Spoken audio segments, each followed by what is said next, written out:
Comment lutter contre ce langage du management individuellement et puis collectivement?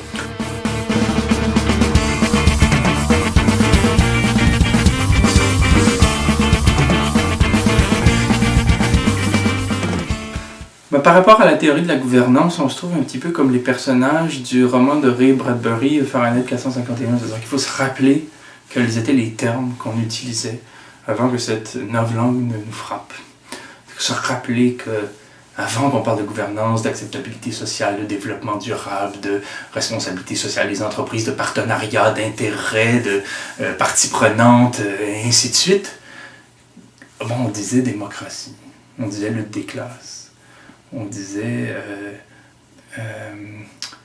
politique, on disait peuple, on disait service public, on disait patient, on disait bénéficiaire, on disait débat,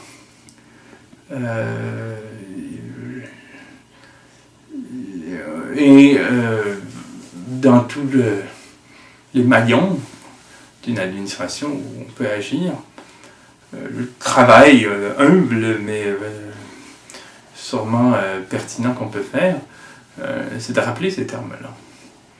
Quitte à avoir le mauvais rôle un temps, mais être l'empêcheur de tourner en rond, mais de rappeler que le mot gouvernance, par exemple, est un terme issu du domaine de l'entreprise privée qui n'a pas sa place dans un ministère, par exemple. De rappeler que lorsqu'on est dans un musée, on n'est pas face à des produits culturels, mais à des œuvres qui s'adressent à un public et non à des clients. Revenir au sens des mots, parce que si on pactise avec les mots de l'entreprise privée, quant à toute chose, on sera en quelque sorte impliqué dans une chaîne de prémices qui nous rendront inaptes à penser les choses. Simplement, on sera dans une fausse conscience. Et ce travail humble, patient, parfois harassant, mais néanmoins pertinent, peut et doit avoir lieu. J'avais entendu récemment d'essayer de revenir à l'étymologie des mots. Ça peut aider pour essayer de leur redonner du sens. Ouais, je m'intéresse moins à l'étymologie que la philologie, mais c'est une nuance. Hein. C'est-à-dire que l'étymologie, c'est le renvoi à la racine des mots, au sens original, tandis que la philologie porte sur l'évolution des mots. Au fond, on dirait ce qu'on entendait leur démocratie à l'origine. Okay. C'est sûrement intéressant, mais ce qui est intéressant aussi, c'est de voir comment le mot évolue. Même chose pour un mot comme économie, qui a pu vouloir dire à un moment donné tout ce qui concerne le patrimoine, au fond, d'un puissant. C'était ça, la gestion de l'habitat, la loi de l'habitat.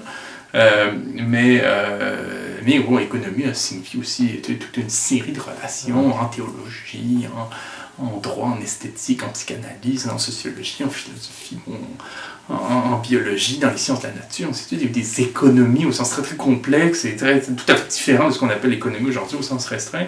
Et mais c'est dans une approche philologique qu'on peut comprendre ces dimensions-là. Okay. La personne qui parlait d'étymologie, elle disait que l'étymologie du mot étymologie, étymos, ça voulait dire le vrai, et du coup c'est l'étude du vrai sens des mots. C'est ça, ce serait là, moi je passerais par Derrida en disant ce qui est premier n'est pas plus vrai que ce qui est huitième, quoi. Mais j'entends qu'il y a en tout cas